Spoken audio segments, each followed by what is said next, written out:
Okay. So last sessions లో మీరు main method గురించి కమాండ్ లైన్ ఆర్గ్యుమెంట్స్ గురించి నేర్చుకున్నారు. సో ఈ రోజు మనం కండిషనల్ స్టేట్మెంట్స్ అంటే ఒక కండిషన్ బేస్ మీద ఆ కండిషన్ ట్రూ అయినప్పుడు అంటే ఏదైనా ఒక కండిషన్ చెక్ మనకు మీకు ఆల్రెడీ ఆపరేటర్స్ అనే టాపిక్ కూడా మీకు ఆల్రెడీ కంప్లీట్ అయిపోయింది. ఓకే, అందులో మీరు comparative bitwise operators and logical operators use చేసి మీరు చేశారు, కంపారిజన్స్ కూడా చేశారు. సో ఇప్పుడు వాటి బేస్ మీద ఇక్కడ కండిషన్ చెక్ చేసుకొని మనం ఒక స్టేట్మెంట్ ప్రింట్ అవ్వాలా వద్ద డిసైడ్ చేయొచ్చు. అదే కండిషన్ మీద ఒక స్టేట్మెంట్ ని మల్టిపుల్ టైమ్స్ రొటేట్ అయ్యేలాగా కూడా మనం చేయొచ్చు. కండిషనల్ స్టేట్మెంట్స్ లో మనకు డిఫరెంట్ టైప్స్ ఉన్నాయి.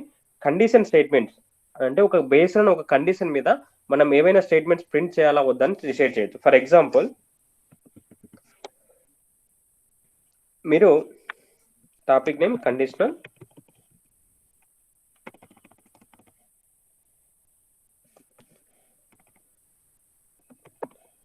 Conditional statements. ఓకే, ఆ నేమ్ లోనే ఉంది కండిషన్ స్టేట్మెంట్స్. ఇప్పుడు ఫర్ ఎగ్జాంపుల్ మీరు ఒక 4 స్టేట్మెంట్స్ రాసుకుంటున్నారు. స్టేట్మెంట్ 1, స్టేట్మెంట్ 2, స్టేట్మెంట్ 3, స్టేట్మెంట్ 4, ఇలా మీరు కొన్ని కండిషన్స్ అనేది కొన్ని స్టేట్మెంట్స్ అనేది రాస్తున్నారు. ఫర్ ఎగ్జాంపుల్ ఈ స్టేట్మెంట్ ని మీరు ఒక కండిషన్ బేస్ మీద ప్రింట్ చేయాలనుకున్నారు. ఫర్ ఎగ్జాంపుల్ ఈ స్టేట్మెంట్ ప్రింట్ అవ్వాలంటే ఆ పర్టికులర్ ఫర్ ఎగ్జాంపుల్ ఒక చిన్న ఎగ్జాంపుల్ చెప్తాను. ఇప్పుడు మనకు నార్మల్గా జనరల్గా స్టూడెంట్స్నే తీసుకోండి. సో మీరు అందరు స్టూడెంట్స్ కాబట్టి స్టూడెంట్స్ ఎగ్జాంపుల్ తీసుకుందాం. ఇప్పుడు అందరు ఎగ్జామ్ రాస్తారు. అందులో మనకు పాస్ అయిన వాళ్ళు ఎంతమంది, ఫెయిల్ అయిన వాళ్ళు ఎంతమందిని తీసుకోవాలి. ఫర్ ఎగ్జాంపుల్ 25 మార్క్స్ కి మీరు ఎగ్జామ్ అనేది కండక్ట్ చేశారు. ఓకే, 25 మార్క్స్ కి ఎగ్జామ్ అనేది కండక్ట్ చేశాం. అందులో పాస్ మార్క్స్ ఒక 9 అనుకుందాం. ఓకే, సో 9 మార్క్స్ వస్తే పాస్, 9 కంటే తక్కువ వస్తే ఫెయిల్. సో అప్పుడు ఇక్కడ ఒక కండిషన్ ఎలా చెక్ చేసుకోవచ్చు మనం? ఇఫ్ అంటే ఏదైనా ఒక కండిషన్ మనం చెక్ చేసుకొని ఆ కండిషన్ బేస్ మీద మనం ఆ స్టేట్మెంట్ ప్రింట్ అవ్వాలా వద్దా అని డిసైడ్ చేయొచ్చు. ఓకే, దానికి మనం కొన్ని స్టేట్మెంట్స్ ని యూజ్ చేస్తున్నాం. సో ఆ స్టేట్మెంట్స్ ఏంటి అనేది ఇప్పుడు ఒకటి 1 by 1 అబ్జర్వ్ చేయండి. First one, if condition. Okay, condition statements లో మనకు ఒక కండిషన్ బేస్ మీద ఒక స్టేట్మెంట్ ని ప్రింట్ చేయాలా వద్దని డిసైడ్ చేయొచ్చు.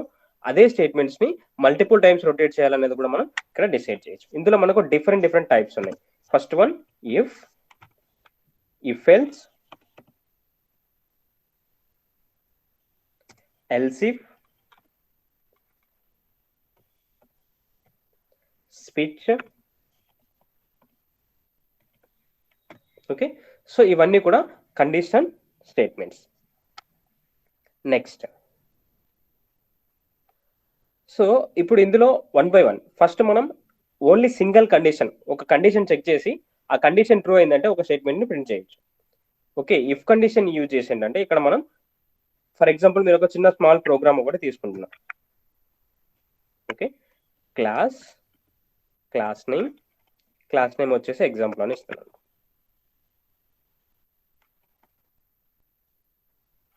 రెగ్యులర్ గా మనం రాసే మెయిన్ మెథడ్ అనేది కంపల్సరీగా రాయాలి. Public static wide main string args.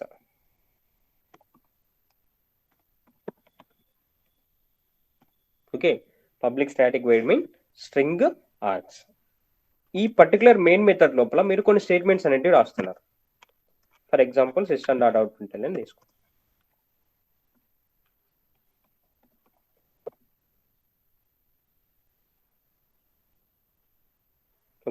System dot out print లో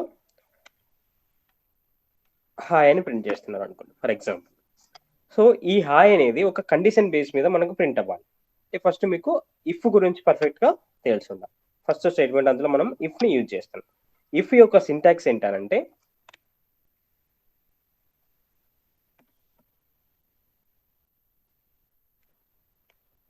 ఫస్ట్ మీరు ఇఫ్ అనే కీవర్డ్ ని రాయాలి. If parentheses then open and close curly. Next ఇక్కడ కండిషన్ అనేది రాసుకోవాలి. ఓకే, సో ఎప్పుడైతే మీరు ఇక్కడ ఈ కండిషన్ చెక్ చేస్తున్నారో ఆ కండిషన్ ఎప్పుడైతే ట్రూ అవుతుందో అప్పుడే ఈ బ్లాక్ లోకి ఎంటర్ అవుతుంది. When condition is true enter to the black.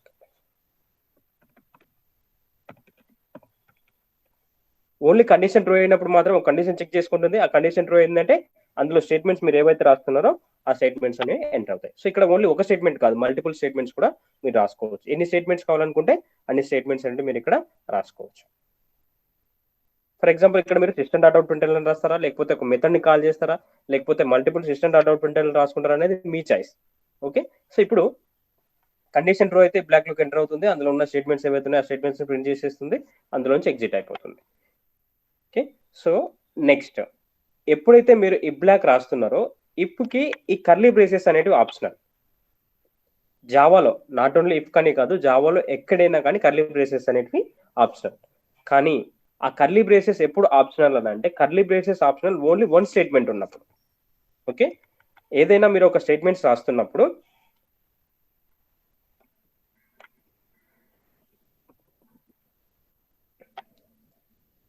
మీరు ఇఫ్ ని యూజ్ చేసేటప్పుడు statements if block related only one statement ఉందనుకోండి. ఓకే, ఓన్లీ ఒకే ఒక స్టేట్మెంట్ మాత్రమే ఉంటే అప్పుడు ఆ కర్లీ బ్రేసెస్ అనేటివి ఆప్షనల్. జస్ట్ మీరు ఇఫ్ అని రాసి ఇక్కడ కండిషన్ చెక్ చేసుకొని, ఓకే, సో ఆ కండిషన్ చెక్ చేసుకొని మీరు ఇందులో నుంచి ఒక స్టేట్మెంట్ రాస్తే సరిపోతుంది. ఫర్ ఎగ్జాంపుల్ మీరు ఇక్కడ సిస్టమ్ డాట్ అవుట్ ప్రింట్ అని రాస్తున్నారు అనుకోండి, system dot out dot print L. Okay, hi అనేది ప్రింట్ చేస్తుంది. ఇక్కడ కండిషన్ చెక్ చేసుకోండి, ఓన్లీ వన్ స్టేట్మెంట్. ఎప్పుడైతే మీరు ఇఫ్ ని యూజ్ చేస్తున్నారో ఆ ఇఫ్ ని యూజ్ చేసేటప్పుడు కర్లీ బ్రేసెస్ అనేవి ఆప్షనల్. ఆ కర్లీ బ్రేసెస్ ఆప్షనల్ అని రాసినప్పుడు ఓన్లీ ఒక స్టేట్మెంట్ మాత్రమే ఇఫ్ కు రిలేటెడ్. ఫర్ ఎగ్జాంపుల్ దీని కింద కూడా మీరు ఇంకేమైనా కండిషన్ ఇంకేమైనా స్టేట్మెంట్స్ రాసుకున్నారనుకోండి. ఓకే, దీని తర్వాత కూడా మీకు ఇంకేమైనా స్టేట్మెంట్స్ రాస్తే అది ఓన్లీ ఫస్ట్ వన్ మాత్రమే ఇఫ్ కండిషన్ మీద ప్రింట్ అవుతుంది. సెకండ్ వన్ అనేది ఇఫ్ తో దానికి సంబంధం లేదు. ఇఫ్ ఉన్నా లేకున్నా ఇఫ్ కండిషన్ అనేది ట్రూ అయినా ఫాల్స్ అయినా దానికి అనవసరం. ఓకే, సో ఇప్పుడు మనం ఒక ఎగ్జాంపుల్ ప్రోగ్రామ్ రాస్తాను, ఒకసారి అబ్జర్వ్ చేయండి. Class if example, okay, public static void main string args. Okay, public static void main string args. ఇక్కడ system dot out print LN లోపల కంటే ముందు మనం ఒక ఇఫ్ కండిషన్ చెక్ చేసుకుంటున్నాం. ఫస్ట్ ఇక్కడ ఒక వేరియబుల్ డిక్లేర్ చేసుకుంటాం. మనకు ఆల్రెడీ కండిషన్ చెక్ చేయడం ఆపరేటర్స్ లోనే అలవాటు అయిపోయింది. a is equal to 10. Okay, so into b is equal to 20. Okay, so next ఇక్కడ ఇఫ్ కండిషన్ కూడా చెక్ చేసుకుంటాం. If a is less than b. So condition true కాబట్టి ఇందులో ఏవైతే స్టేట్మెంట్స్ ఉన్నాయో ఆ స్టేట్మెంట్స్ అనేవి ప్రింట్ అవుతాయి. System dot out print LN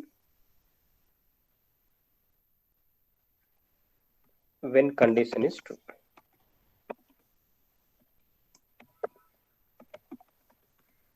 okay, so మనకి ఎప్పుడైతే ఆ కండిషన్ ట్రూ అవుతుందో అప్పుడు అందులోకి ఎంటర్ అయి ఉంటాం.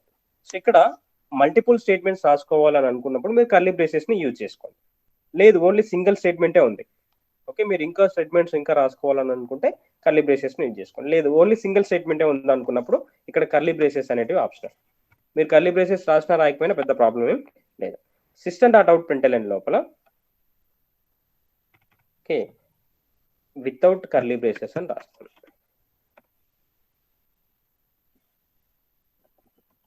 మీకు ఐడియా రావడం కోసం. ఫర్ ఎగ్జాంపుల్ సెకండ్ స్టేట్మెంట్ ఇంకోటి రాస్తాను ఇక్కడ.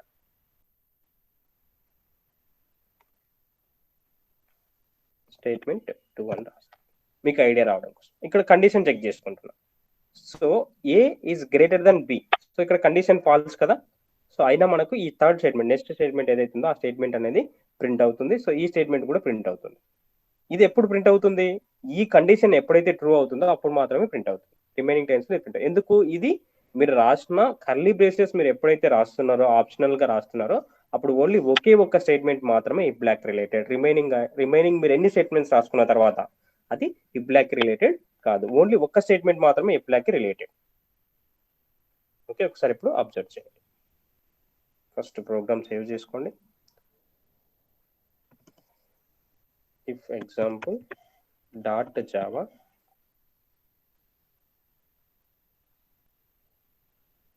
ఇక్కడ all files program save. Okay, command prompt open చేసి ఇక్కడ ఆల్రెడీ దాంట్లోనే ఉంది కాబట్టి డైరెక్ట్గా Java C space file name ఏదైతుందో ఆ ఫైల్ నేమ్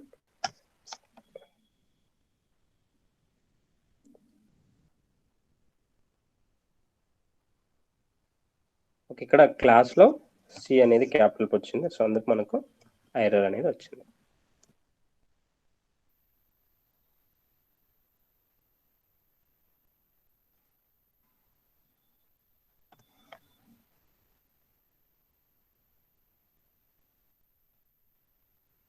ఓకే, సో మనకి ఇప్పుడు ఎలాంటి ఎర్రర్స్ అనేది రాలేదు. Java space if example.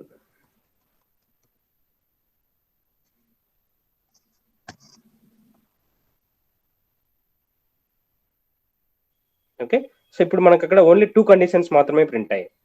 అక్కడ మీరు అబ్జర్వ్ చేస్తే ఓన్లీ 2 కండిషన్స్ మాత్రమే మనకు అక్కడ ప్రింట్ అయ్యాయి.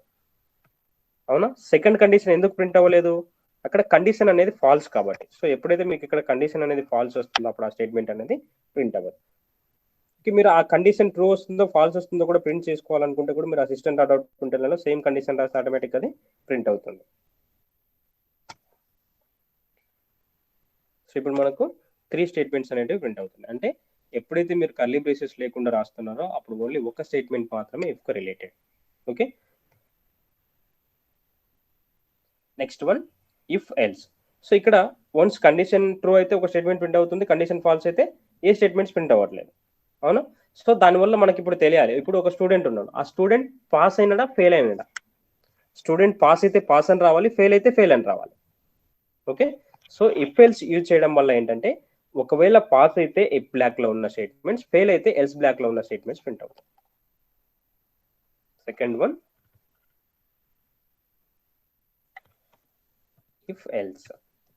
ఓకే, మీరు ఎప్పుడైతే ఇఫ్ ఎల్స్ ని యూజ్ చేస్తున్నారో ఆ ఇఫ్ ఎల్స్ ని యూజ్ చేసినప్పుడు సింటాక్స్, ఫస్ట్ సింటాక్స్ తీసుకోండి. If same as it is గా. Okay, if block when condition true. Condition ఎప్పుడైతే ట్రూ అవుతుందో అప్పుడు ఈ బ్లాక్ లోకి ఎంటర్ అవుతుంది. కండిషన్ ఎప్పుడైతే ఫాల్స్ అవుతుందో అప్పుడు ఎల్స్ బ్లాక్ లోకి ఎంటర్ అవుతుంది.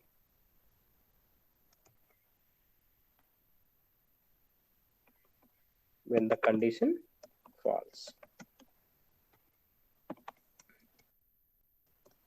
ఓకే, సో ఎప్పుడైతే కండిషన్ ట్రూ అవుతుందో అప్పుడు బ్లాక్ లోకి ఎంటర్ అవుతుంది, ఎప్పుడైతే కండిషన్ ఫాల్స్ అవుతుందో అప్పుడు ఎల్స్ బ్లాక్ లోకి ఎంటర్ అవుతుంది.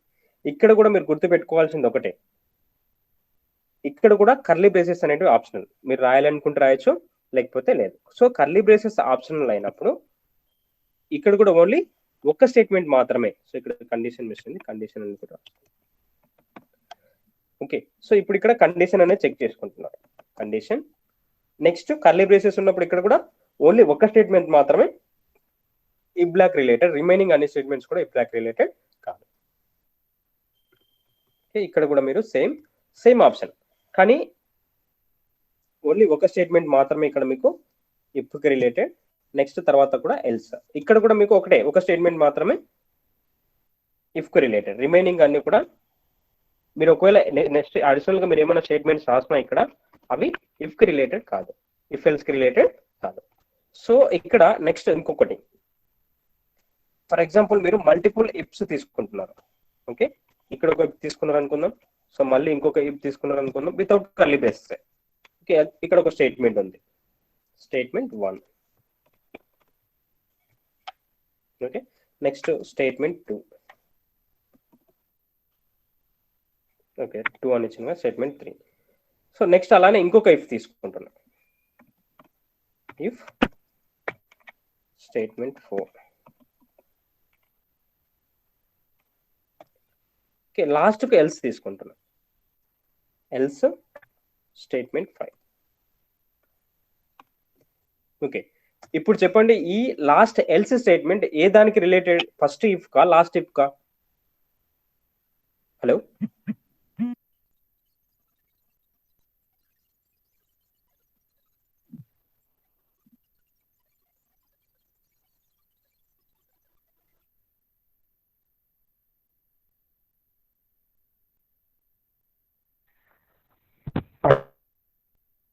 త్రీ ఇయర్స్ కూడా వాటి కండిషన్స్ ఉంటాయి సార్.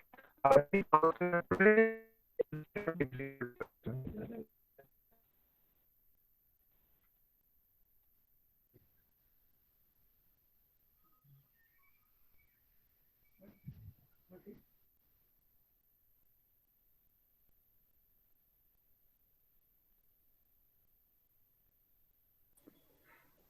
హలో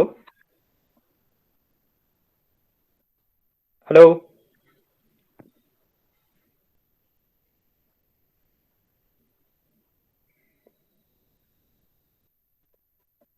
చెప్పండి, ఆన్సర్ చెప్పండి. సో అది ఏ బ్లాక్ ఫస్ట్ ఇఫ్ కి రిలేటెడ్ అవుతుందా? ఫస్ట్ రాసిన ఇఫ్ కి రిలేటెడ్ అవుతుందా? లాస్ట్ రాసిన ఇఫ్ కి రిలేటెడ్ అవుతుందా? లేకపోతే మధ్యలో ఉన్న వాటికి అవుతుందా? వితౌట్ కర్లీ బ్రేసెస్ మీరు ప్రోగ్రామ్స్ రాస్తున్నారు, without curly braces if else ని యూజ్ చేసుకుంటూ వచ్చేస్తున్నారు. సో దేనికి రిలేటెడ్ అవుతుంది? లాస్ట్ దానికి అవుతుంది సార్. కాకపోతే ఏంటంటే ఇప్పుడు ప్రతి దాని ఇఫ్ లో కూడా కండిషన్ ఉంది కాబట్టి ఆ ఇఫ్ ఎగ్జిక్యూట్ అయిన తర్వాతనే ఇక్కడ వరకు వస్తుంది కదా సార్.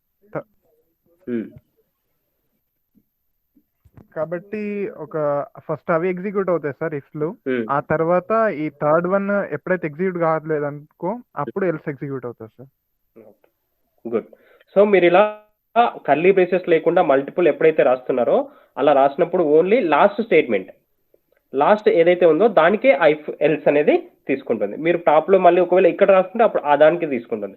సో దానికి ఫస్ట్ నియరెస్ట్ గా ఏదైతే ఉందో దానికి దగ్గరలో ఫస్ట్ లో ఏదైతే ఉందో దానికి రిలేటెడ్ గా ఇఫ్ ఎల్స్ అనేది తీసుకుంటుంది, ఎల్స్ స్టేట్మెంట్ ని తీసుకుంటుంది వితౌట్ కర్లీ బ్రేసెస్ రాసినప్పుడు. ఫర్ ఎగ్జాంపుల్ మీరు కర్లీ బ్రేసెస్ యూజ్ చేస్తున్నారు అనుకోండి. ఓకే, సో ఇలా కర్లీ బ్రేసెస్ యూజ్ చేస్తున్నారు అప్పుడు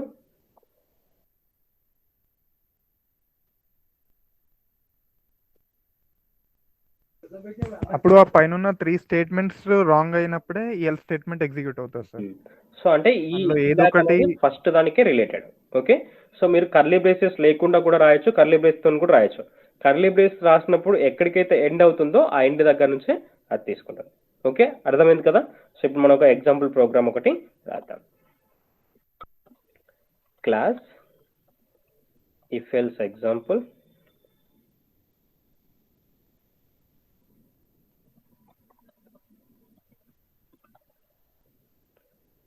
ఇందులో main public static wide main string args.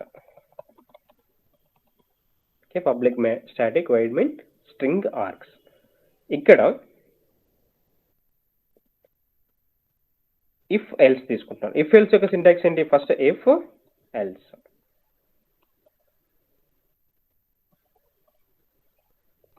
Okay, so ఇక్కడ ఒక కండిషన్ చెక్ చేసుకుంటున్నాం, 10 is greater than 9. Okay, condition true అయింది కాబట్టి ఈ బ్లాక్ లో ఉన్న స్టేట్మెంట్స్ ప్రింట్ అవుతాయి.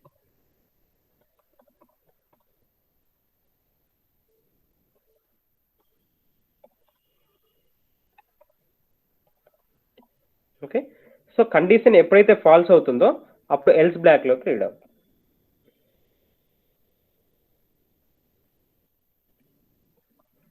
ఓకే, కండిషన్ ఎప్పుడైతే ట్రూ అవుతుందో అప్పుడు ఈ బ్లాక్ లోకి, కండిషన్ ఎప్పుడైతే ఫాల్స్ అవుతుందో అప్పుడు ఎల్స్ బ్లాక్ లోకి రీడ్ అవుతుంది.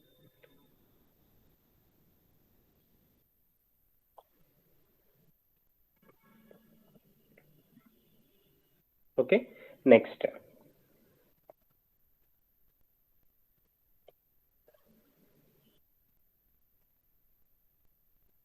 ఒకసారి ఈ ప్రోగ్రామ్ ని ఎగ్జిక్యూషన్ చేసి if else dot java. So save చేసుకునేటప్పుడు all files enter. So previous ఏదైతుందో అంత clear. Java C space file name ఏదైతుందో ఆ ఫైల్ నేమ్. సో మనకి ఇక్కడ సింటాక్స్ మిస్టేక్ ఏం లేదు. So next Java space class name ఏదైతే ఇస్తున్నామో ఇక్కడ if else example. So if else example ఇక్కడ తీసుకోండి. ఓకే, ఇఫ్ బ్లాక్ లోకి ప్రింట్ అయింది. ఒకవేళ ఈ కండిషన్ అనేది ఫాల్స్ అయింది అనుకోండి,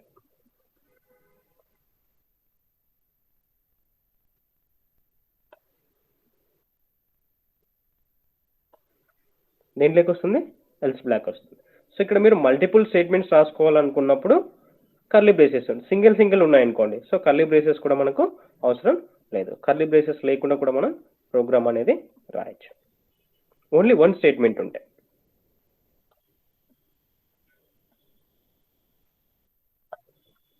అంటేనా కండిషన్ ఫాల్స్ అయినప్పుడు ఎల్స్, కండిషన్ ట్రూ అయినప్పుడు ఇఫ్.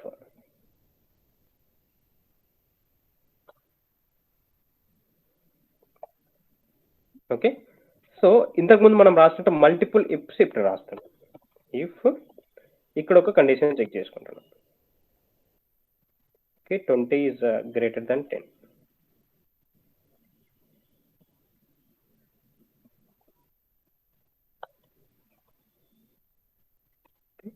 సో ఇక్కడ కూడా సేమ్ ఆ స్టేట్మెంట్ని ఐడియా రావడం కోసం రాస్తాం. నెక్స్ట్, ఇప్పుడు ఏ కండిషన్ మీద బేస్ అయి ప్రింట్ అవుతుంది ఇది? ఈ ఎల్స్ బ్లాక్ దీని మీద బేస్ అయి ప్రింట్ అవుతుందా? ఈ కండిషన్ మీద బేస్ అవుతుందా? ఈ కండిషన్ మీద బేస్ అవుతుందా?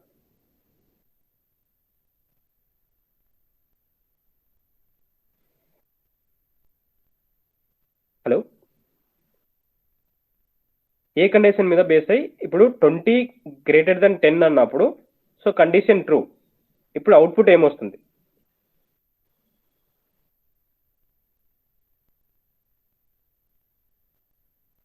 హలో,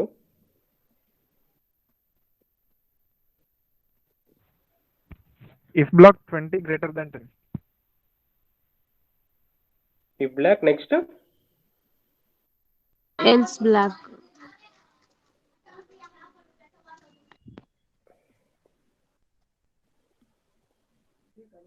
ఎల్స్ బ్లాక్ లో ఉన్న స్టేట్మెంట్ ప్రింట్ అవుతుందా? అవ్వదు sir. If block 20 greater than 10. Okay, so for example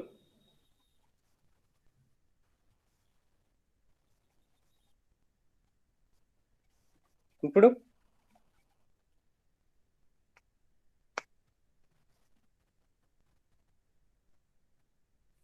else block print అవుతుంది sir.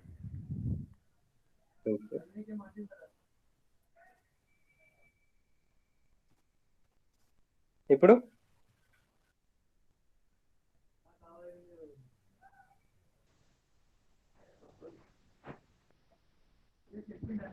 Only else block print అవుతుంది sir last one.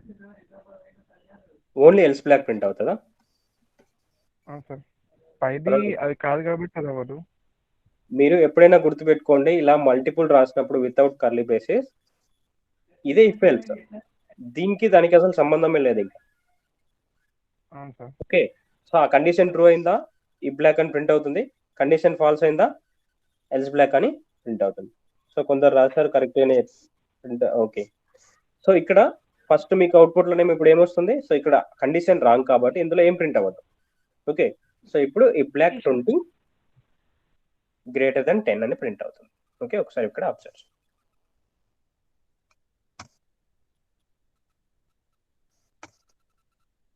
Okay, only ఒక స్టేట్మెంట్.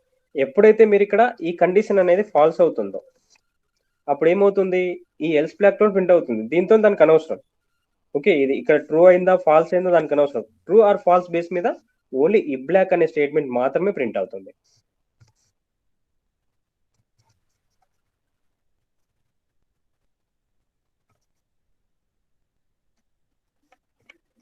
ఓకే, సో ఇప్పుడు ఇక్కడ కండిషన్ ట్రూ అయింది కాబట్టి ఈ బ్లాక్ అనేది ప్రింట్ అయింది. కండిషన్ ఇక్కడ ఫాల్స్ అయింది కాబట్టి ఈ కండిషన్ ఫాల్స్ అయింది కాబట్టి ఎల్స్. ఒకవేళ ఈ కండిషన్ ట్రూ అయితే ఈ బ్లాక్ లోదే ప్రింట్ అవుతుంది. ఈ block 20 is greater than 10. Sorry, compile చేయలేదు, compile then execution. Okay, so అలా మల్టిపుల్ రాసినప్పుడు ఇలాంటి మిస్టేక్స్ మీరు, ఎందుకంటే సో పెద్ద ప్రోగ్రామ్స్ రాసేటప్పుడు మీరు ఇలా రాయాలి, వితౌట్ కర్లీ బ్రేసెస్ కూడా రాయాలి. నెక్స్ట్ మీరు జావా 8కి వెళ్తే చాలా సింపుల్ గా మీరు రాయొచ్చు, చాలా ఈజీగా కూడా ఉంటుంది. లాంబ్డా ఎక్స్ప్రెషన్స్ అవన్నీ కూడా. సో అది లాస్ట్ మీ ఇవన్నీ కంప్లీట్ అయిపోయిన తర్వాత లాస్ట్ వాటి గురించి మనం డిస్కస్ చేద్దాం. చాలా సింపుల్ గా మెథడ్స్ ని కూడా సింగిల్ లైన్ లో ఫినిష్ చేసేసుకోవచ్చు. ఓకే, మీరు ఇప్పుడు రాసే మెథడ్స్ ఏవైతున్నాయో వాటన్నిటిని చాలా సింపుల్ లైన్ లో సింగిల్ లైన్ లో కూడా మనం ఫినిష్ చేసుకుంటూ రావచ్చు. ఓకే, సో ఇప్పుడు అందరికి అర్థమైంది కదా if if else. Next else if. ఇప్పుడు ఏం చేస్తున్నాం? ఓన్లీ ఒక కండిషన్ చెక్ చేసుకుంటున్నాం. కండిషన్ ట్రూ అయితే ఒక స్టేట్మెంట్, కండిషన్ ఫాల్స్ అయితే ఇంకో స్టేట్మెంట్ని ప్రింట్ చేస్తాం. అంతేనా? సో ఇక్కడ ఎప్పుడైతే మీరు ఒక కండిషన్ చెక్ చేసుకుంటున్నారో, ఓకే, కండిషన్తో పాటు మల్టిపుల్ కండిషన్ చెక్ చేసుకోవాలి. ఇప్పుడు ఏంటి, సింపుల్ ఎగ్జాంపుల్ ఇంతకుముందు తీసుకున్న స్టూడెంట్తే తీసుకోండి. ఇక్కడ student pass or fail decide చేస్తున్నారు. ఓకే, నాకు గ్రేడ్ సిస్టమ్ కూడా కావాలి. ఓకే, గ్రేడ్ సిస్టమ్ కూడా నేను రాసుకోవాలి. అంటే అతనికి ఫర్ ఎగ్జాంపుల్ 100 మార్క్స్ మీరు ఎగ్జామ్ కండక్ట్ చేశారు, 35 to 45 వచ్చాయి అనుకోండి, సో డి గ్రేడ్. 55 to 65 వచ్చాయి, సి గ్రేడ్. 65 to 85 వచ్చాయి, బి గ్రేడ్. 85 to 100 మధ్యలో వచ్చాయి, సో ఏ గ్రేడ్ అని ఇవ్వాలనుకుంటున్నాను. సో ఇక్కడ ఏంటి, మల్టిపుల్ కండిషన్స్ అనేది చెక్ చేసుకోవాలి. ఇఫ్ ఎల్స్ యూజ్ చేసేయండి, ఇఫ్ని యూజ్ చేసి ఓన్లీ ఒక కండిషన్ చెక్ చేసుకుంటాం. కండిషన్ ట్రూ అయితే ఈ బ్లాక్లోకి ఎంటర్ అయ్యి అందులో ఉన్న స్టేట్మెంట్స్ ప్రింట్ అవుతుంది. సో ఓన్లీ కండిషన్ చెక్ చేసుకుంటే మళ్ళీ నాకు ఏమవుతుందో తెలియదు. కండిషన్ ట్రూ అయినప్పుడు అందులోకి ఎంటర్ అవుతుంది, రిమైనింగ్ టైంలో అది ట్రూ ఆఫ్ ఫాల్స్ అనేది తెలియాలి కదా నాకు. సో అందుకోసం ఇఫ్ ఎల్స్ యూజ్ చేస్తున్నాను. కండిషన్ ట్రూ అయినప్పుడు ఒకటి, కండిషన్ ఫాల్స్ అయినప్పుడు ఇంకో దానికి వెళ్తాను. నెక్స్ట్, సో ఇప్పుడు మల్టిపుల్ కండిషన్ చెక్ చేసుకోవాలి. ఎప్పుడైతే మీరు మల్టిపుల్ గా కండిషన్ చెక్ చేసుకోవాలనుకుంటున్నారో అప్పుడు ఎల్స్ ఇఫ్ ని యూజ్ చేసుకోవాలి. ఓకే, సో ఎప్పుడైతే మీరు మల్టిపుల్ కండిషన్ చెక్ చేసుకోవాలి అని అనుకుంటున్నారో అప్పుడు ఎల్స్ ఇఫ్ ని యూజ్ చేసుకోవాలి.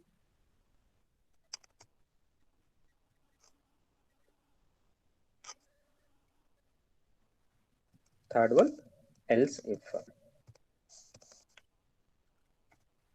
Okay, syntax first.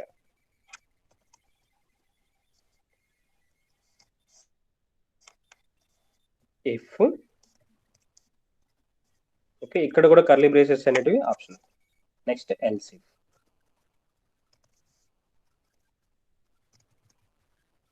Next else if.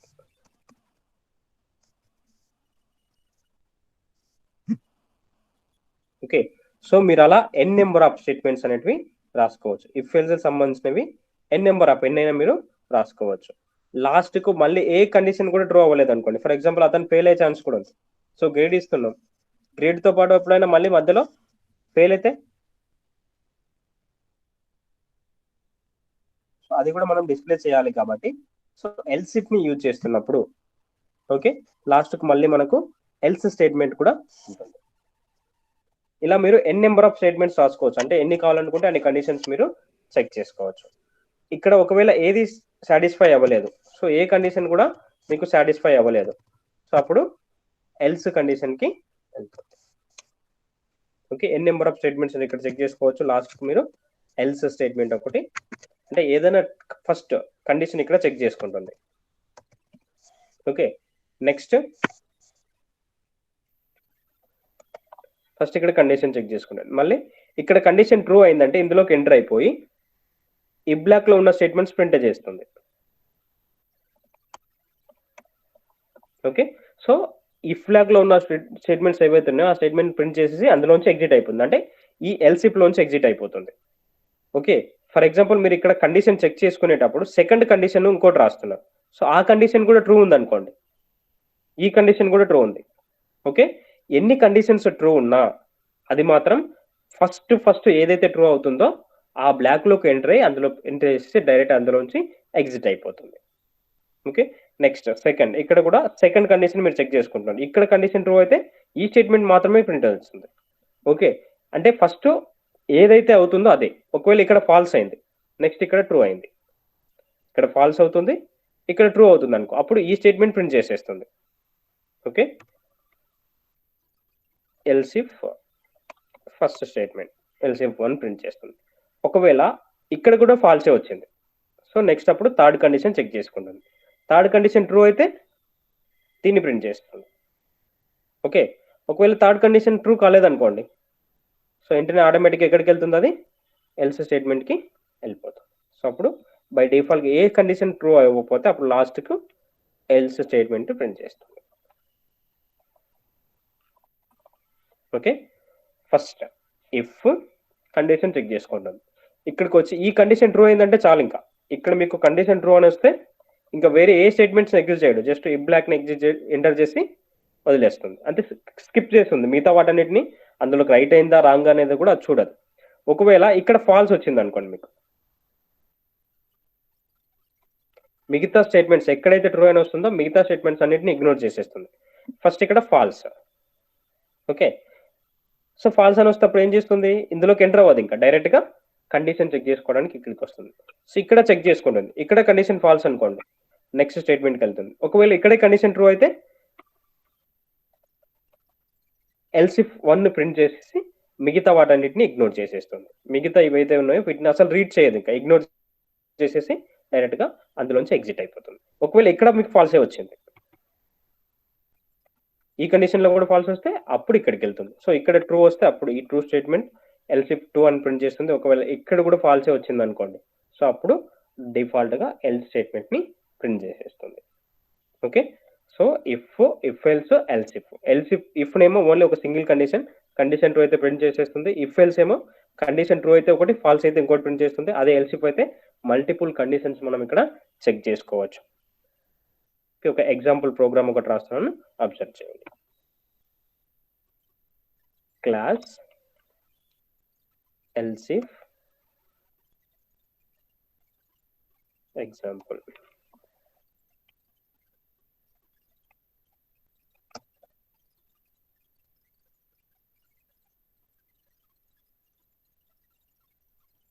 Okay, so ఇక్కడ method name public static void main string args. Okay, public static void main string args అని తీసుకోండి. సో ఇక్కడ మెయిన్ మెథడ్ ఏదైతే ఉందో public static void main string args, ఈ main method లోపల ఇప్పుడు if else if ని యూజ్ చేస్తున్నా. ఫస్ట్ ఏంటి సింటాక్స్ ఏంటి, ఫస్ట్ ఇఫ్ కండిషన్ చెక్ చేసుకుంటుంది. ఒకవేళ కండిషన్ ట్రూ అయితే సో ఈ బ్లాక్ లోకి ఎంటర్ అవుతుంది. నెక్స్ట్ ఎల్స్ ఇఫ్ మళ్ళీ ఇక్కడ చెక్ చేసుకుంటుంది. నెక్స్ట్ ఇంకో స్టేట్మెంట్, ఇంకొక ఎల్స్ ఇఫ్. మల్టిపుల్ ఎప్పుడైతే మీరు చెక్ చేసుకోవాలనుకుంటున్నారో మల్టిపుల్ కండిషన్స్, అప్పుడు మీరు ఎల్స్ ఇఫ్ ని యూజ్ చేయొచ్చు. Last one else statement. Okay, so first if ఇక్కడ ఒక కండిషన్ చెక్ చేసుకుంటున్నాం, 10 is greater than 9. ఇక్కడ చెక్ చేస్తున్నాం, 20 is greater than 10. 30 is greater than 20. Okay, so ఇక్కడ ప్రతి దానికి కూడా సిస్టమ్ డాట్ అవుట్పుట్ లైన్ తీసుకుంటాం. System dot out dot print LN. Okay, so ఇక్కడ ఇఫ్ బ్లాక్ అని రాస్తున్నాం. Next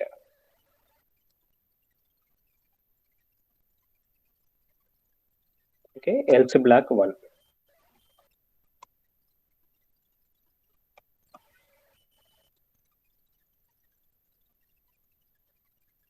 next else block 2.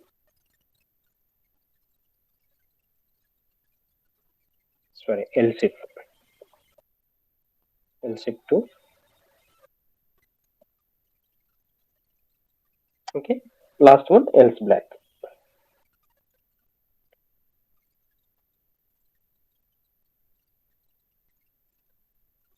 So ఎప్పుడైతే మీరు కండిషన్ చెక్ చేసుకుంటున్నారో ఇప్పుడు ఫస్ట్ కండిషనే ట్రూ అయింది. సో అవుట్పుట్లో ఏమొస్తుంది మీకు ఇక్కడ,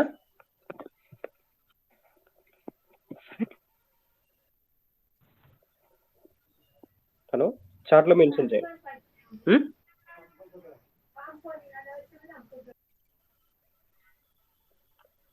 సో అవుట్పుట్లో ఏమొస్తుంది మనకు, ఒక ప్రోగ్రామ్ ఇప్పుడు ఫస్ట్ దీన్ని సేవ్ చేసుకోండి. సో దీని యొక్క output only block. Good. So అర్థమైంది కదా అందరికి. సో ఈ బ్లాక్ కరెక్టే. డైరెక్ట్ చెప్పకపోయినా చాట్లో చేయండి, నేను ఒకసారి చూస్తాను, అంటే మీకు అర్థమవుతుందా లేదా అనేది నాకు తెలుస్తుంది. Else if dot Java all files. Okay, save programme.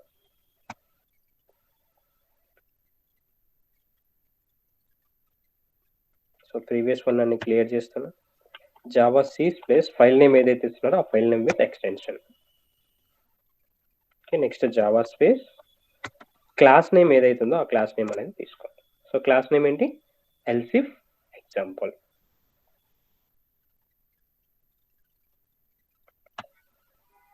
Okay, if block ఒకటి ప్రింట్, కానీ ఈ కండిషన్ కూడా ట్రూయే కదా.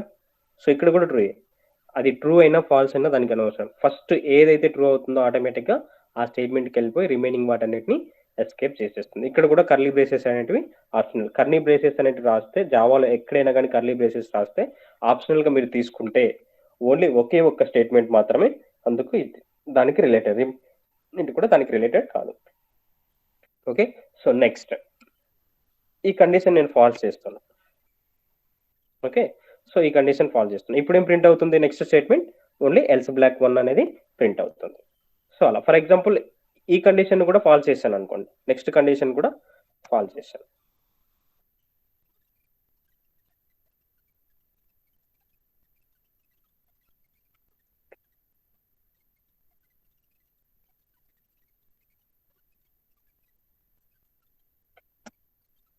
ఓకే, సో ఎల్స్ బ్లాక్ 1 అనేది ప్రింట్ అయింది. నెక్స్ట్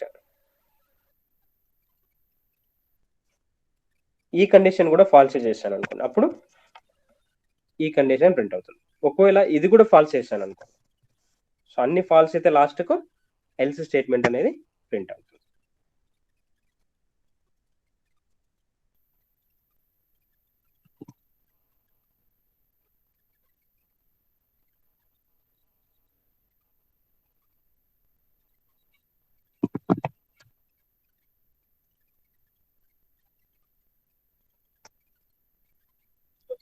సో అన్ని స్టేట్మెంట్స్ మనకి ఎప్పుడైతే ఫాల్స్ అవుతున్నాయో అప్పుడు ఆటోమేటిక్గా ఎల్స్ స్టేట్మెంట్ అనేది. ఓకే, సో ఈరోజు వీటి మీద అన్ని ప్రాక్టీస్ చేయండి. నెక్స్ట్ ఎల్స్ ఇఫ్ ఎలాగైతే వర్క్ అవుతుందో సేమ్ యాజ్ ఇట్ గా స్విచ్ అనేది వర్క్ అవుతుంది. సో వాటి గురించి కూడా నెక్స్ట్ సెషన్ లో డిస్కస్ చేసుకుంటాం. వీటి మీద మీకు నేను కొన్ని ప్రోగ్రామ్స్, ఎగ్జాంపుల్ ప్రోగ్రామ్స్ నేను ఇస్తాను. సో వాటన్నిటికీ కంపల్సరీగా అందరూ ఆన్సర్ రాయాల్సింది.